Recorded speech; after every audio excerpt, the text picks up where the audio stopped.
क्या आप जानते हैं, हिमाचल के ट्रांस हिमालयन लैंडस्केप में बायोडायवर्सिटी के लिए एक अनोखा कदम लिया गया।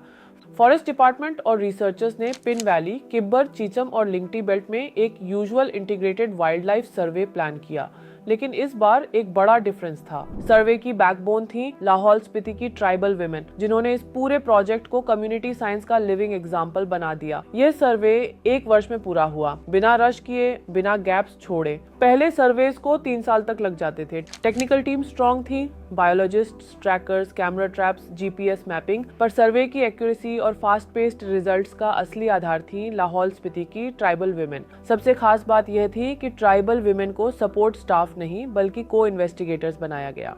इनकी लोकल इकोलॉजिकल नॉलेज ने इस टेरेन के सर्वे को एक साइंटिफिक डेप्थ दी। इन्हें पता होता है कि किस क्लिफ लाइन पर ब्लू शीप उतरते हैं, किस नाले में स्नो लेपर्ड का ड्रैग पैटर्न दिखाई देगा और कौन सी रिज पर हिमालयन वुल्फ हर्ड्स को ट्रेल करता है। स्पीशीज फाइंडिंग्स भी रिमार्केबल है। Snow leopard multiple individuals confirm हुए, कॉरिडोर्स मैप हुए। पलास कैट एक रेयर स्पीशीज जिसकी प्रेजेंस मार्मट कॉलोनीज के पास मिली।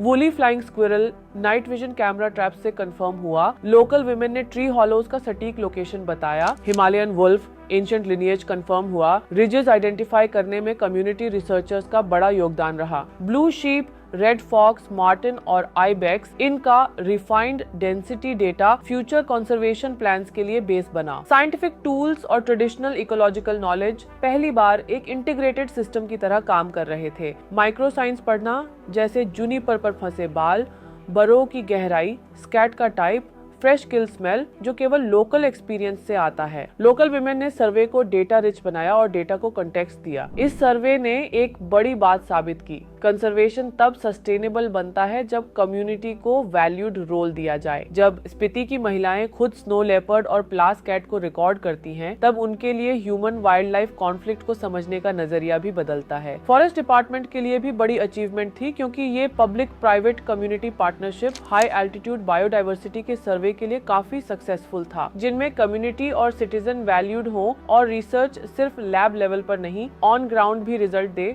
बहुत जरूरी है कि लोकल नॉलेज को रिस्पेक्ट मिले, रिसर्च ट्रांसपेरेंट हो और हर व्यक्ति को योगदान का मौका मिले। तभी हम हिमालय की टफेस्ट इकोलॉजिकल प्रॉब्लम्स को सस्टेनेबली सॉल्व कर पाएंगे। हिमाचल का फ्यूचर सिक्योर करने के लिए ऐसे फ्रेमवर्क्स और कहां अप्लाई करने चाहिए, हमें कमेंट्स में बताएं।